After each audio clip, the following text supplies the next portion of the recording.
God is good once again. God is good. Yeah, it's a wonderful morning that the Lord has given unto us to come to his sanctuary, to hear from him and to listen to him and to be guided by him. We are excited to see you all this morning, all having God's protection, God's endowment, and God's provision. So we don't take it for granted. You'd have chosen to stay in bed, you'd have chosen to fellowship elsewhere, but you chose to come and fellowship at St. Paul's, and so we are grateful, and we thank the Almighty God for giving us this opportunity to be together this morning. And I am Kefa Mwiruri Jenga. I love the Lord as my personal Savior, by the grace of God serving in this parish with the help and assistance of Reverend Nganga, who is with us this morning. And I want to share the word this morning.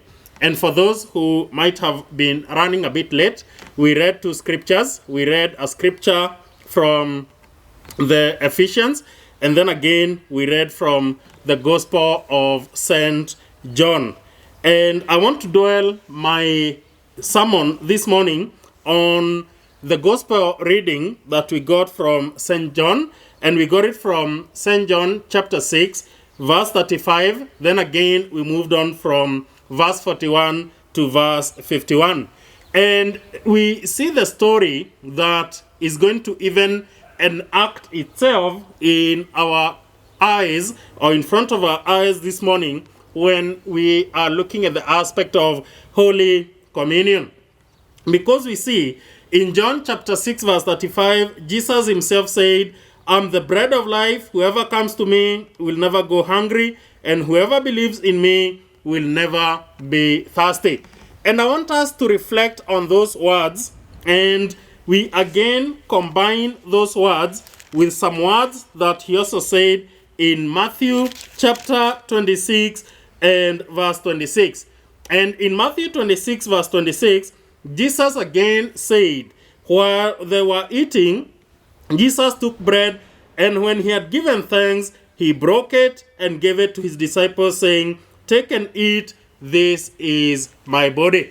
And so my reflection this morning is on what is the significance of bread to us as Christians. What is the significance of bread to us as Christians? Because we even see in the Old Testament, when the children of Israel were in the wilderness, as they traveled to the promised land, God himself used to give them manna from heaven. And the manna from heaven was in the form of bread. And so it's important that we ask ourselves, what does it mean when we declare and when we say that Jesus Christ is the bread of life?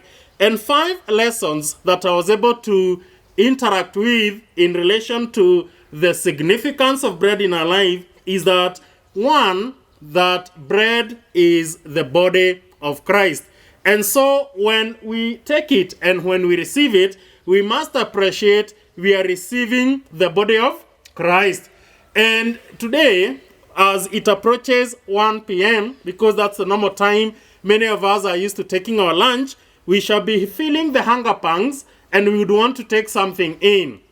And obviously, when you choose what to eat, you always are very careful to choose something that does not upset your stomach.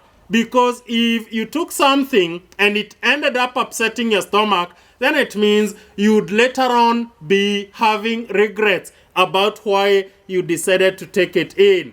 And so we must appreciate when we are coming to take the body of Christ, it is because we know it is something good, we know it will give us the energy and the strength, and at the same time, we know there is nothing wrong it will do in our bodies. And so, may we always be reminded that when we say that Christ is the bread of life, we are basically saying he is, or when we take it, we are taking in the body of Christ. And so, it would be very bad to take in something good and then you destroy it with something bad. May we always purpose to make sure when we take in the body of Christ, we let it work in our bodies. we let it nourish our bodies, we let it give us the energy that comes from God so that we can continue serving God in the right perspective. So let us always be reminded that the aspect of the significance of bread is that it is the body of Christ. And so, just like you'd not want to do something bad to the body of Christ, may we never do things that make us move away from the goodness God has put in us and from the purpose that God has ordained in our lives. The second lesson that we learn is that bread is significant because it is the Spirit of Christ. And because we know when we were all created, if you remember the story of creation in the Garden of Eden, you remember that when God said on the sixth day, let us create somebody who looks like us or who looks like we, then he breathed life into whatever he had created. And that aspect of breathing life meant his spirit was able to enter to the person he created in the image of Adam. And so, when he says, I'm the bread of life, it means each one of us have the Spirit of Christ in us. And if you have the Spirit of Christ in you, may we always make sure we are letting the Spirit of Christ lead us in the right direction. Because there are many of us who have that Spirit of Christ in them, but the Spirit of Christ is being subdued by the things that we do in our lives. We are doing things that would make the Spirit of Christ in us become angry. We are doing things that would make the Spirit of Christ in us feel we are not walking in the footsteps of God or in the footsteps of Christ or in his ways and in his ordained purpose in our lives. So let us always be reminded that when we talk of the bread of life, it means we are appreciating that the Spirit of Christ is in the bread that we take. And so, if the Spirit of Christ is in that bread, may we always purpose to let ourselves be guided and directed by the Spirit of Christ that is in each and every one of us this morning. And the other lesson that we learn from this is that when he says, I'm the bread of life, it basically tells us he is the only one who can be able to give us eternal life. And all of us, as we are seated here, we would want to have eternal life. And what does eternal life here mean? That we believe as Christians there is life after the life we live here. There is a place we purpose to go. And the scripture tells us he already went up there to build mansions and palaces for us. And when each of ours is completed, we shall return there. And so, if Christ is the eternal life, let us be reminded that we don't have to wait for eternal life in the hereafter. We can also have eternal life here as we fellowship, as we coexist, and as we live with others as brethren. And how can we have that eternal life? It is only by believing and by understanding and by reading and internalizing the scripture that God has given us in his word. And so, may we always purpose to look at the aspect of that ability that when he says he is the bread of life, that we can get eternal life out of it. And eternal life, we all know, is a place of bliss, is a place of praise, is a place of worship, is a place of living the good life we always purpose to live. But let us be reminded, we can also have we can start having a portion of that eternal life even before we go there. And how can we have it? By believing in Christ, by trusting in Christ, by being obedient to him, walking in his ways, and we can start enjoying that eternal life in his presence and in his midst when we are still in this world. And so, I am here this morning to remind you that when he says, I'm the bread of life gives you eternal life. And that eternal life is something we know we shall get, but we can even start getting it today if we live according to God's will and according to God's purpose in our lives. The other significance of bread is that bread was used in the Bible to figuratively demonstrate the ability of God to nourish our lives. And so when we have Christ in us, when we invite God in our lives, we are able to get the nourishment that comes from Him. And so this morning, may we be reminded that if you want nourishment that will never subsist, if you want nourishment that will never come to an end, if you want nourishment that will always give you the energy you need, then it means you must invite Christ into your life. You must walk in His ways. You must purpose to understand His will in your life. And let us then purpose to always get the refreshment and the nourishment that comes from our Father in heaven. And that's why He says that to those who believe and trust in Him, He gives them good and great pasture by the streams of the river. But you cannot get that good pasture and that good rest unless you are in His presence. And His presence here means you invite Him into your life, you call upon Him to guide you, you call upon Him to walk with you, and you call upon Him to reveal His purpose in your life as a child of God. And then the other that we must appreciate when we talk about the bread of life, He is revealing to us that as Christians, we are duty-bound to have the perspective of sharing. Because in the Bible, whenever Christ talked about the bread of life, He then was able to share bread with His people. And as a sign of sharing, it means as Christians, we are called at a time like this to be able to share with each other.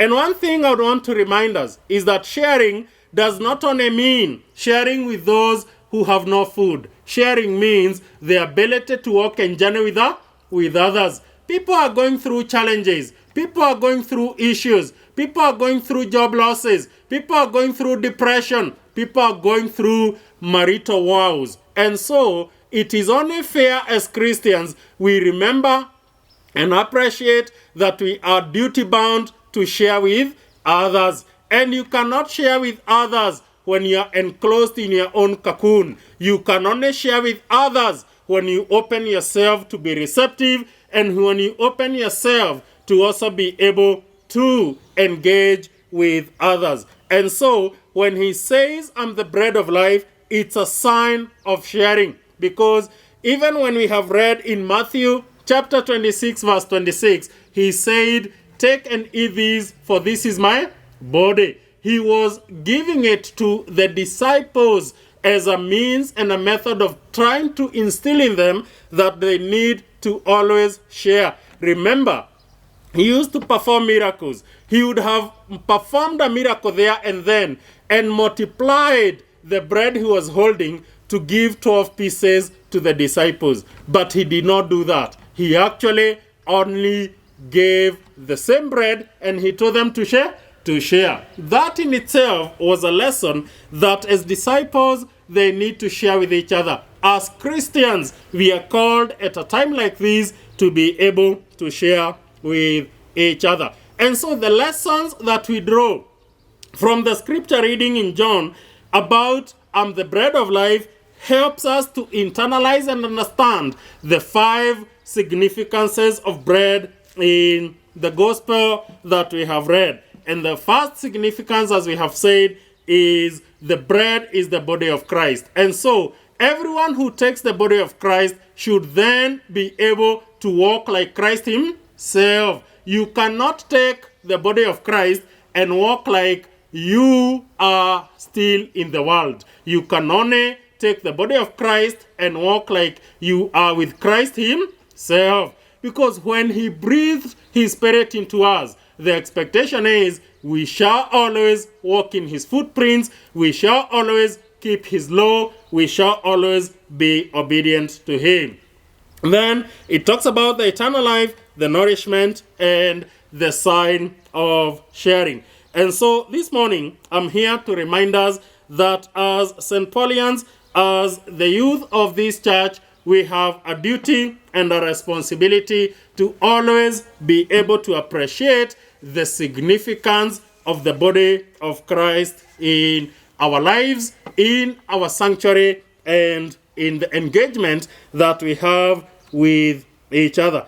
And as I close it, I want to talk about an acronym that you're all familiar with that would also be able to bring us closer to the understanding of the significance of the bread as part of the body of Christ, the Spirit of Christ, eternal life, nourishment, and a sign of sharing. Because when we talk of the body of Christ, what does that mean?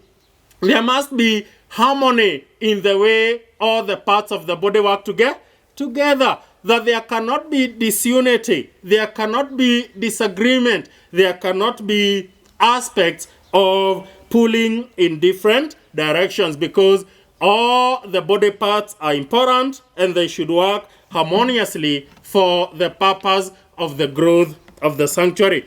And I want to talk about the acronym, or the word that we are all familiar with, and the word is ownership. Because one of the things that would really help us be able to achieve and appreciate our full potential as the youth in St. Paul's, as the congregants of this sanctuary, as part of the body of Christ, is the ability to have ownership. And if you took a pen and wrote the word ownership, and you wrote it vertically, we can be able to see what does each of the letters in the word help us with appreciating and understanding the significance of bread in the scripture that we read. And if you take the first letter, which is O, it talks about the aspect of opportunity. And so, as the youth in St. Paul's, may we be reminded we have to own our sanctuary, we have to own our church, we have to own our service. And ownership here means we must look for opportunities that create the forum for us to be able to engage with each other. Sometimes I get a bit surprised when people say, I think I would want to go and fellowship. And it's not wrong, it's well, it's fair. But when people say, I would want to go and fellowship in Karura Chapel, I would want to go and fellowship in Mavuno and elsewhere, my question is always, what opportunities have you brought to St. Paul's and they were rejected? May we purpose to work towards making these a better engagement. And you can only make it a better engagement if you are able to look for opportunities that can enrich the way we are able to engage with each other. The second letter is W, which means the aspect of worship. May we purpose to worship in earnest, in truth, and in faith. Let us not worship because it's a Sunday morning. Let us not worship because we are in his sanctuary. Let us worship because it's a way of life. May we purpose to always feel that we shall worship and worship in truth and in faith and in spirit in the presence of our Lord Jesus Christ. The other letter is nurture. And here it means, may we purpose to nurture each other. Just like when a child is born into a family, the parents purpose and aspire and work towards nurturing the child until they grow. I pray that we shall be able to nurture each other. You have your reverend who is with you this morning, who is your head and your leader. May you, as he nurtures you, also purpose to feedback in relation to the way the nurturing is taking place, so that as we move together, we can be able to say, we have not only brought people to God's fold, but we have been able to nurture them to become better Christians. The next letter is engage. And here it means we cannot have ownership. We cannot be the body of Christ. We cannot say he is the bread of life in our lives and that the spirit of him is in us unless we are able to engage with each other. May we purpose to engage. And engagement does not mean staying away. engagement does not mean talking behind the scenes and the curtains. Engagement means coming to the stage and saying, I think we could improve our service by doing these particular programs. I think we could make it better by engaging in this direction. The other letter is R, and R stands for respect, which means the only thing that can drive us to the next level is the ability to have mutual respect among ourselves, and mutual respect with each other, and mutual respect with our elders, and even mutual respect with our juniors. May we always be able to have the respect. And remember, you cannot respect those you are with, or you cannot respect God unless you already respect those you are with. So may we purpose to always have that ability to respect each other, and with that we shall be able to respect God. Then the other letter is S, which in this case would stand for support. May we purpose to support each other. May we purpose to walk with each other. May we purpose to make sure when one is down, we uplift them up. It usually says, and the word says, that you lose nothing by supporting others. A candle loses no light by lighting another candle. It only glows better. May we purpose to support each other so that we can be able to achieve that which God has ordained in each and everyone's life. The other letter is H, in this case, humility or being humble. May we purpose to be humble with each other, humble with Christ, humble with our elders, humble with our sanctuary. And if we humble ourselves, who is God, He's going to come and uplift us. May we always be reminded, humility and humbleness will take us the long haul. Then we also have the other letter, which is I, integrity, or not integrity, but integrate. And this means we cannot be able to go far unless we integrate with each other. The only reason why the web of a spider is very strong to be able to hold an insect is because it is integrated. It is interwoven. And that ability of being able to hold with each other, being able to be working together, and being able to be together is what will help us to grow in our lives. And lastly, the other letter is P. And P here stands for patience, which means if we want good things to come our way, if we want good aspects of engagement, we must be patient. As they say, Rome was not built in a day. And so, just like the disciples were told in Matthew 26:26 that take it this, for this is my body, we must appreciate they had journeyed and walked with God for a period of time. And so he was now preparing himself to be crucified for our sins, and to be betrayed. And so, because of that ability of the time, the disciples came to learn him better. May we be patient in the presence of the Lord to be able to understand his will and his purpose in our lives, so that when we then say, I'm the bread of life, we shall be able to say, I have seen him become the bread of life in my life because I have walked with him and he has also walked with me. And so this morning, may we have ownership of our sanctuary. May we have ownership of our service. May we have ownership of each other so that we can be able to achieve the full potential of the ordained purpose of God in our lives. In the name of God the Father, the Son, and the Holy Spirit.